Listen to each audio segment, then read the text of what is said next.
Welcome back to the Archive Network. Aurelius here, with Malik, curators of the Classified Archive. We left on MDB scandal last time under Mahathir's administration. The MAC was revitalized, reopening investigations that had previously stalled. Today, we pick up where we left off. The investigations into the MDB scandal have been marked by a complex web of political maneuvering. Resistance was fierce, as you'd expect in such situations. In 2015, the Malaysian Anti-Corruption Commission, or MACA, finally launched its inquiry into MDB. But the political climate? It was anything but conducive to a thorough investigation. Prime Minister Najib Razak held the reins tightly, ensuring that the truth remained buried, while the world watched with a mix of disbelief and intrigue. It's a classic play in the theater of power. It's easy to focus on Najib's grip on power, but we must consider the broader implications. Allegations of corruption weren't just whispers. They were a storm brewing. The investigation faced significant pushback, not only from Najib, but from officials eager to protect their own interests. This wasn't merely resistance. It was a calculated effort to bury the truth. The stakes were undeniably high, not just for Najib, but for the entire political landscape of Malaysia. As the MAC gathered evidence, we heard troubling reports about documents being destroyed. It was a frantic effort to erase the trail of corruption, revealing a pattern that any astute observer, even a Roman senator, would recognize. This kind of maneuvering is all too familiar in history. When power is threatened, the desperate scramble to hide the truth begins. But Aurelius, this isn't just about patterns from history. The destruction of evidence puts real lives at risk. Witnesses, once eager to share their truths, began to fear for their safety. That fear seeped into every corner of society. People weren't just questioning their leaders' integrity. They were terrified of what that integrity might cost them, sometimes even their lives.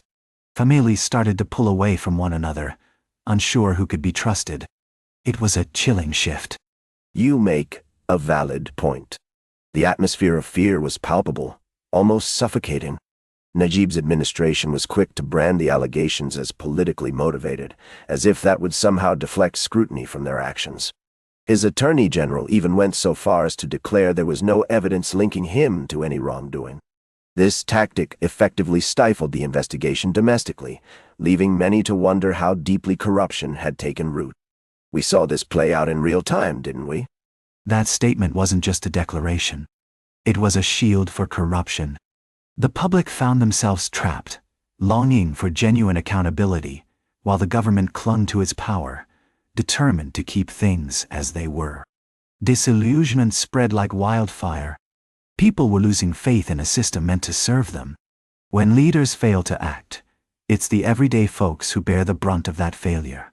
The families struggling, the communities fraying. It's heartbreaking to watch. And while the situation in Malaysia was fraught with tension, we couldn't ignore how international scrutiny intensified.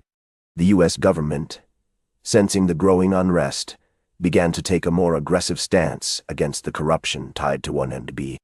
The civil lawsuit filed by the Department of Justice in July 2016 was more than just a legal maneuver. It marked a significant escalation in the global fight against financial malfeasance. It showed that even powerful interests could be challenged, though the road ahead was still murky. That lawsuit was a real game-changer.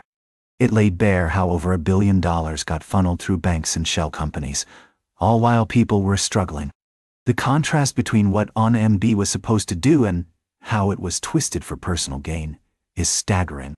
Everyday Malaysians were deceived, their hopes dashed, while their leaders lived in luxury, enjoying lavish lifestyles funded by the very despair of the people they were meant to serve. It's heartbreaking. The details were shocking.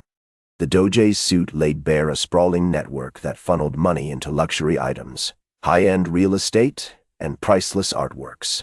Even the financial institutions caught up in this web had to account for their roles in facilitating these transactions. We see it time and again. The structures may collapse, but the corrupt often find ways to thrive. It's a cycle that repeats throughout history, and we're left to wonder who will pay the price. But it's not just about the institutions. It's about the individuals caught in the crossfire. Yo Lo played a central role in orchestrating this massive fraud, and his actions left a deep scar on the nation. When the revelations came to light, citizens were outraged. They were tired of leaders who had turned a blind eye to their suffering. They demanded accountability, but the path to justice felt blocked by layers of bureaucracy and the power that protected the corrupt. In May 2018, after years of political turmoil and discontent, Mahathir Mohamad made his surprising return to power. This wasn't just about a change in leadership. It marked a significant shift in the entire political landscape of the country. His administration quickly made a strong commitment to pursuing accountability for those responsible for the massive misappropriation of funds that had plagued the nation. The Malaysian Anti-Corruption Commission, or MAC, was revitalized and began reopening investigations that had previously stalled, signaling a new era in governance. Hope and skepticism coexisted during this shift. People were left wondering if the new administration would truly deliver justice, or if powerful figures would just keep slipping through the cracks. The emotional weight of the ONMDB scandal hit home for countless Malaysians, affecting their lives and futures. It's only natural for them to question whether the promised change was real, or just another empty promise. After everything they've been through, they deserve answers and real accountability. The anger was palpable. We could feel it in the streets. The consequences of corruption rippled through society, straining public services and leaving vital development projects unfunded. Families faced a harsh reality, caught in a web of deceit that seemed impossible to escape. The ongoing investigations serve as a stark reminder of the scandal's legacy. They shine a light on the deep-rooted challenges we face in our quest for true accountability, a quest that often feels like an uphill battle against entrenched interests. That's where we leave it this time. ONMD Scandal continues. The story isn't finished yet. Find the full series on the Classified Archive, part of the Archive Network. We'll be back with the next chapter.